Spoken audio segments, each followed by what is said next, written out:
Hi there. My name is Brittany Lord, and I'm the facilitator for the Remembering Our Babies therapy group. I hope you're doing well.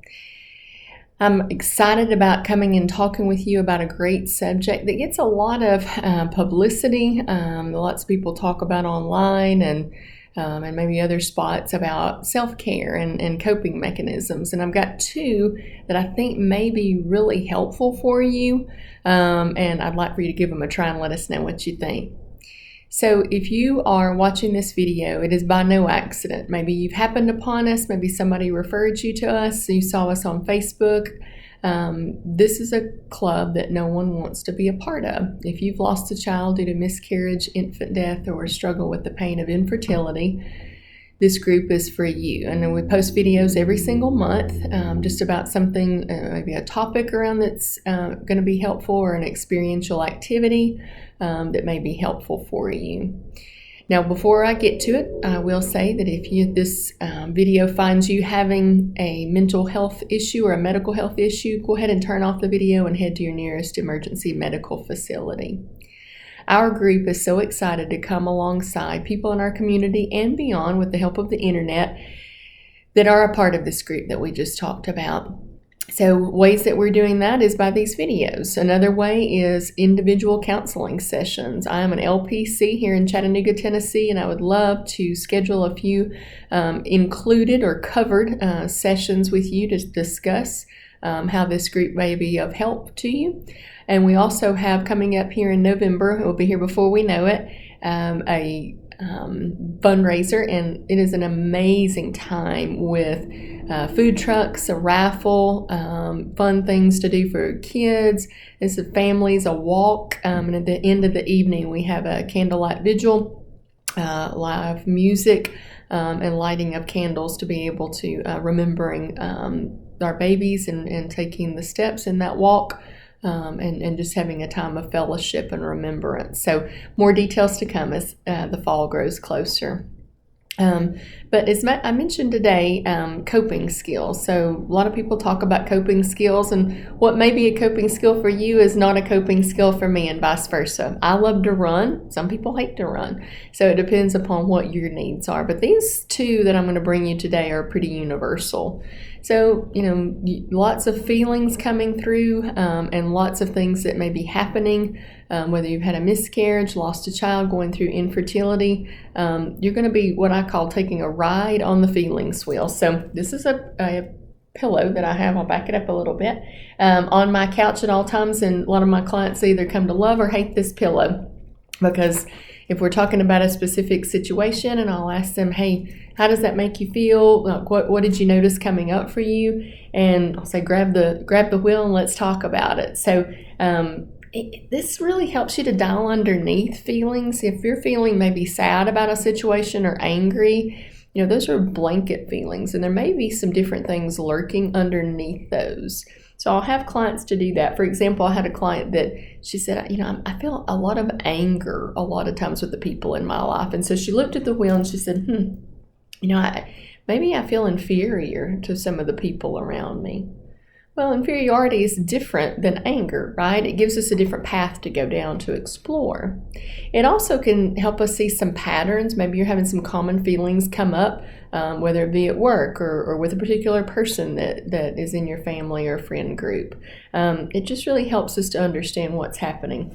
So we'll identify feelings, and maybe I felt this today and this might be why. So when we do that, when we identify that feeling and then we understand a little bit about our circumstances and maybe our behaviors that coincide with them, we're starting to see how all those different things, behaviors, feelings, and circumstances, how they all are interacting. So it can really give us some clues just to what's happening during our day.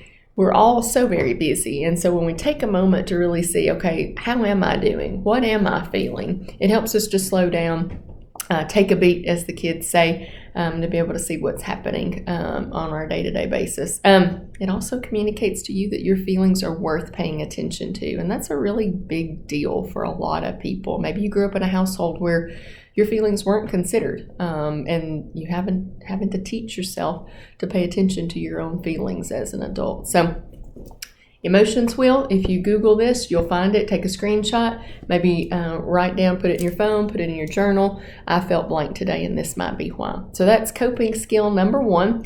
And these are anything that I give to my clients is going to be super easy and super simple. Now, I say that getting into the habit of it might be a bit of a challenge, but it is possible. Like I said, take a listen and through this video, maybe again, and see if it's for you. Let's try to give it a try and see what you think. So the next coping skill that I have many of my clients do, very simple materials, 2 colors of Post-it notes and an envelope. So what I'll have clients to do often is to take an envelope, put 1 color of Post-it notes down in the envelope, actually put both of them in there, but on 1 color, write coping skills. So let's say notice feelings, take a walk on each individual Post-it note. Color, something that you notice in nature, if you like to paint or draw. Call a friend, listen to your favorite music artist. Like I said, go for a walk. Anything that is enjoyable for you, and put those individually, maybe 5 or 10, and put that inside the envelope. So on the other color of Post-it note, what we're going to do is we're going to keep this envelope with us, whether in our book bag or our purse, or just in the console of their car. And whenever feeling a feeling and something's really bothering us, or something keeps coming up throughout our day, maybe we have time to talk about it or focus on it or write it down, but maybe we don't. So let's say you're running to another appointment, trying to get to work, somebody's calling you, but you had this feeling or some ideas coming through your mind, but you don't really have time to sit down and process them. So what you can do is, if you have your envelope next to you, just take out that 1 color, the blank Post-it notes, and write that thought or feeling down. Put it in the Post-it back in the envelope, and keep it for later. So the idea here is you don't have time to do it right then, but you don't want to push that feeling down or push it away, but you want to record it for a later date. So then, fast forward maybe a month, 2 weeks, whatever that works best for you. You pull out your envelope, pull out the yellow Post-its, and go through them one by one and sit maybe and process those. Maybe take it to your therapist's office. Maybe that's something that you work through with your trusted therapist or even a trusted friend. And be able to process and give those things their time and their space to be able to put those out into the world. Then that way that you know that you have not pushed those down, you have not pushed them away, but you're able to get to them at a more convenient time. Let's try it out and let's see what you think. We're so excited to be able to help other people. This is not a road that you want to walk on alone, whether we're dealing with this now, 10 years ago, or just starting maybe even a fertility journey. Allow us to come alongside and be of help. That's what we're here for. Have a great day. Thanks.